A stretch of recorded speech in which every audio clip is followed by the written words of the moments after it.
नमस्कार दोस्तों, आप सभी का हमारे YouTube चैनल में एक बार फिर से स्वागत है। दोस्तों, आज की वीडियो में हम आपको कराने वाले हैं सीडीपी का बहुत ही इंपॉर्टेंट टॉपिक है जो है आकलन एवं मूल्यांकन यानी असेसमेंट एंड इवेल्युएशंस। यह बता दें कि इससे रिलेटेड क्वेश्चन जो आपके सभी सब्जेक्ट में पूछे जाते हैं, चाहे वो आपका मैथ पेडागोजी हो या फिर ईवीएस पेडागोजी हो या आपका कोई भी लैंग्वेज पेपर हो, ठीक है। यह बता दें कि सबसे पहले हम बात करेंगे आकलन के बारे में। आकलन होता क्या है यानी असेसमेंट। किसी के बारे में जानकारी इकट्ठा करने की प्रक्रिया जो है क्या कहलाती है? आकलन कहलाती है। टीचिंग लर्निंग प्रोसेस निरंतर यानी हमेशा चलने वाली प्रक्रिया है।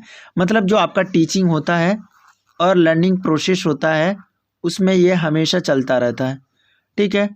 तो टीचिंग और लर्निंग प्रोसेस में चलने वाली ये प्रक्रिया है। इसके अलावा बता दें कि आकलन को अधिगम को इम्प्रूव करने का एक तरीका है। आकलन जो है वो क्या है? अधिगम को इम्प्रूव करने का एक तरीका है। आकलन का प्राइमरी ऑब्जेक्ट है कि इस कंसेप्ट से संबंधित जो भी कन्फ्यूजन बच्चों को है उसको समझाना है। प्राइमरी ऑब्जेक्ट जो है क्या है? वो है कि बच्चों में जो भी कंसेप्ट की कमी है या कन्फ्यूजन है उनको समझाना है। आकलन जो होता है असेसमेंट वो दो प्रकार का होता है, एक है रचनात्मक आकलन, एक है योगात्मक आकलन।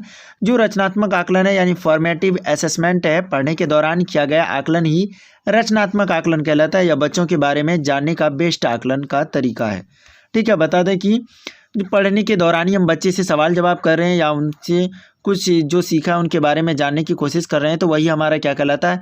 फॉर्मेटिव असेसमेंट कहलाता है। यानी अगर हम इसको शॉर्ट में बोले तो FA बोल सकते हैं, ठीक है। इसके अलावा हमारा दूसरा है योगात्मक आकलन, जिसको समेटिव असेसमेंट कहते हैं। साल के अंत में किया जाने वाला आकलन जो है योगात्मक आकलन कहलाता है। जैसे आपका वार्षिक परीक्षा हो या फिर अर्धवार्षिक परीक्षा, ये किस में आ जाएगा? योगात्मक आकलन में हो जाएगा, ठीक है। अब हम चलते हैं नेक्स्ट पॉइंट पे। हमारा नेक्स्ट पॉइंट है असेसमेंट ऑफ लर्निंग यानी समेटिव असेसमेंट, सीखने का आकलन। जो सीखने का आकलन है वो किसके अंदर आएगा? समेटिव असेसमेंट के अंदर आएगा। उसके बाद हमारा असेसमेंट फॉर लर्निंग यानी फॉर्मेटिव असेसमेंट यानी रचनात्मक जो आकलन है उसके अंदर आएगा सीखने के लिए आकलन। इसके अलावा हमारा तीसरा पॉइंट जो है असेसमेंट एज लर्निंग यानी सेल्फ असेसमेंट, जो सीखने के रूप में आकलन है। मतलब कि आपको कोई टीचर हो या शिक्षक हो किसी चीज़ का टेस्ट लेंगे या किसी सब्जेक्ट के कोई क्वेश्चन याद करने के लिए कहा है, तो आप बच्चों से पूछते हैं कि हमें पूछो कि ये हमें याद है कि नहीं है।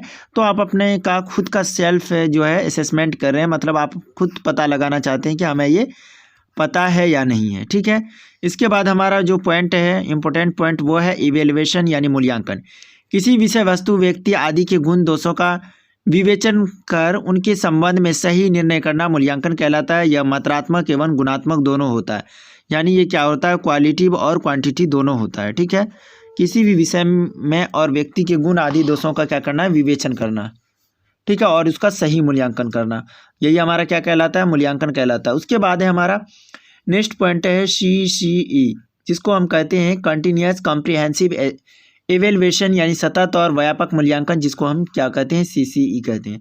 राष्ट्रीय शिक्षा नीति 1986 के अनुसार सतत और व्यापक मूल्यांकन, जिसे मूल्यांकन के शैक्षिक और गैर शैक्षिक दोनों पहलू शामिल हो और जो शिक्षा की संपूर्ण अवधि के लिए हो, और उस पर जोर देती है। CCE इसलिए ज़रूरी है ताकि जल्दी होने वाली गलतियों की जगह हम अंतराल पर होने वाली गलतियों को सुधारना।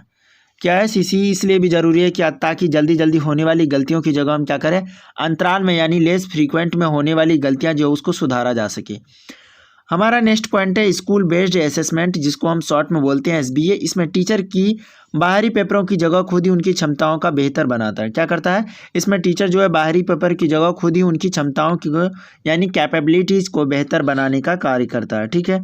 अब हम चलते हैं नेक्स्ट पॉइंट पे। हमारा नेक्स्ट पॉइंट दिया हुआ है गत्यात्मक मूल्यांकन यानी डायनामिक असेसमेंट।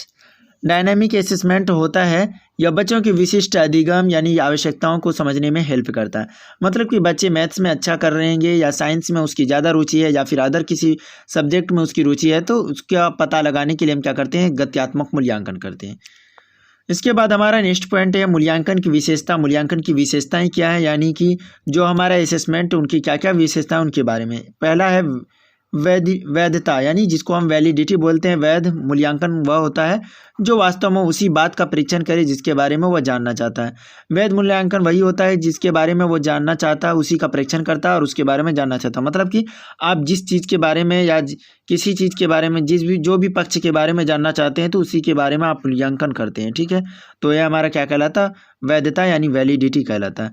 इसके बाद है विश्वसनीयता। विभिन्न परंतु एक जैसी परिस्थितियों में किसी प्रश्न, परीक्षण या परीक्षा का उत्तर पूर्णतः एक ही प्रकार का होगा तो ऐसे मापन विश्वसनीयता कहलाएगा। मतलब कि कुछ ऐसी परिस्थितियां होती है जिसमें सभी क्वेश्चंस, किसी भी क्वेश्चन का परीक्षण हो या परीक्षा का उत्तर जो एक ही प्रकार का होगा, इस तरह में आपका अलग अलग टीचर भी आपका जो है आंसर शीट या मार्कशीट, ये आंसर शीट चेक करते हैं तो वो आपको सभी एक बराबर नंबर देंगे, वो अलग अलग नहीं देंगे। यही है विश्वसनीयता यानी कि रिएबिलिटी। इसके बाद है व्यवहारिकता, प्रैक्टिबिलिटी। मूल्यांकन की प्रक्रिया जो है लागत, समय और प्रयोग सरलता की दृष्टि से वास्तविक, व्यवहारिक और कुशल होनी चाहिए। जो मूल्यांकन की प्रोसेस है, जो मूल्यांकन का यानी असेसमेंट का जो प्रोसेस है वो क्या होना चाहिए, लागत, समय और प्रयोग सरलता की दृष्टि से वास्तविक, व्यवहारिक और कुशल होना चाहिए, ठीक है। हमारा नेक्स्ट पॉइंट है वस्तुनिष्ठता। जिस मूल्यांकन में एक ही उत्तर हो और परीक्षक का प्रभाव न पड़ता हो। मतलब कि जो परीक्षक हैं उसका प्रभाव नहीं पड़ता हो, किस तरह के, जिस तरह से मल्टीपल चॉइस क्वेश्चन में होता है, कोई भी शिक्षक हो वो आपका कॉपी चेक करेंगे तो वो आपको उतना ही नंबर देंगे क्योंकि इसमें 4 में से कोई एक ही सही होगा जो आपने सही लगाया है। तो वो सारे, कोई भी टीचर, अलग अलग टीचर आपके आंसर शीट को यानी चेक करेंगे तो वो क्या करेंगे, सेम नंबर देंगे। तो वही कहलाता है वस्तुनिष्ठता। मतलब कि एक से ज़्यादा ऑप्शंस होते हैं जिसमें आपका केवल एक ऑप्शन जो है वो सही होता है, तो वही क्या हो जाएगा, जिस मूल्यांकन में एक ही उत्तर हो और परीक्षक का प्रभाव न पड़ता हो, यानी चेक करने वाले का कोई प्रभाव नहीं पड़ता हो कि कौन से टीचर चेक करें, कौन कर रहे हैं, नहीं कर रहे हैं। जो भी टीचर चेक करेंगे अलग अलग तरीके के, वो सब आपको उतने ही नंबर देंगे जितना आपने सही किया है। इसके बाद है व्यापकता। इसमें सारे गुणों का माप होता है, किसमें, व्यापकता में, ठीक है। अब हम चलते हैं नेक्स्ट पॉइंट पे। हमारा जो नेक्स्ट पॉइंट दिया हुआ है वो है पोर्टफोलियो, ठीक है। पोर्टफोलियो बहुत ही इंपॉर्टेंट है, ये कई बार सवाल इनसे पूछा गया है सीटेट में। जब बता दें कि पोर्टफोलियो होता है, पोर्टफोलियो एक प्रकार का फाइल होता है जिसमें किसी भी बच्चे के एक निश्चित अवधि में किए गए काम का संग्रह होता है यानी कलेक्शन होता है। मतलब इसमें कहा गया कि एक फिक्स जो टाइम है, फिक्स टाइम, उसमें क्या होता है, किसी के काम का संग्रह होता है, कलेक्शन होता है। इसमें बच्चे की उपलब्धि, प्रगति और कमियों को भी रखा जाता है। इसमें बच्चे ने कितना उपलब्धि हासिल किया है, कितना प्रगति किया है और बच्चे के अंदर क्या क्या कमी है, इन सबको ध्यान में रखा जाता है। किसमें, पोर्टफोलियो में। पोर्टफोलियो में बच्चे की महत्वपूर्ण जानकारियां मिलती है जैसे व्यक्तिगत, पारिवारिक, शैक्षणिक और सह शैक्षणिक, सांस्कृतिक और सामाजिक जानकारी आदि। जो पोर्टफोलियो होता है उसमें बच्चे की महत्वपूर्ण जानकारी मिलती है जैसे बच्चे का व्यक्तित्व कैसा है, बच्चे का पारिवारिक शैक्षणिक किस रूप का है, सह शैक्षणिक किस रूप का है और बच्चे का सांस्कृतिक और सामाजिक जो है बैकग्राउंड क्या है, तथा उसके सांस्कृतिक और सामाजिक जो भी जानकारी होती है अलग अलग, वो भी रहता है किसमें, पोर्टफोलियो में। बच्चों के पोर्टफोलियो बनाने का उद्देश्य यह है कि इसकी सहायता से उनका मूल्यांकन आसान करना होता है। पोर्टफोलियो बनाने से होता है कि बच्चे का मूल्यांकन करना आसान हो जाता है, इसलिए पोर्टफोलियो बनाया जाता है। इसके बाद हमारा जो नेक्स्ट पॉइंट है बहुत ही इंपॉर्टेंट, वो है रिकॉर्ड। रिकॉर्ड दो प्रकार का होता है। एक होता है एनेक्डोटल रिकॉर्ड जिसमें बच्चे के सभी तरह के रिकॉर्ड रखे जाते हैं जैसे बिहेवियर, स्किल्स और एटीट्यूड्स। जो एनेक्डोटल रिकॉर्ड होता है इसमें क्या है, जब बच्चे के सभी तरह के रिकॉर्ड रखे जाते हैं, चाहे वो उसका बिहेवियर हो यानी किस तरह का आदत है, या फिर स्किल्स हो, या फिर उनका एटीट्यूड हो, और अन्य पक्ष को भी इसमें रखा जाता है जिसमें एनेक्डोटल में, ठीक है। इसके दूसरा जो पॉइंट है वो है कम्युलेटिव रिकॉर्ड्स। इसमें बच्चे के क्लास से संबंधित रिकॉर्ड रखे जाते हैं जैसे एकेडमिक, अटेंडेंस, अचीवमेंट्स। इसमें जो बच्चे के एकेडमिक जो उसके एग्जाम्स वो उसमें किस प्रकार का नंबर ला रहा है, कितने क्लास में वो पढ़ रहे हैं, इन सब का ध्यान। और अटेंडेंस मतलब कि वो क्लास में एक महीने में कितने दिन आ रहे हैं या फिर साल में कितने दिन आ रहे हैं, वो स्कूल्स उनके बारे में रिकॉर्ड रखा रहता है। और एक होता है अचीवमेंट, बच्चे ने क्या पाया है, क्लास यानी कि बच्चे ने क्या सीखा है, क्या पाया है, तो उनके बारे में रहता है अचीवमेंट में, किसमें, कम्युलेटिव रिकॉर्ड्स में।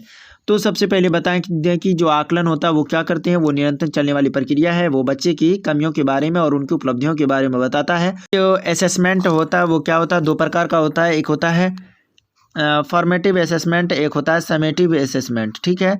एक हो जाएगा रचनात्मक आकलन, एक हो जाएगा योगात्मक आकलन।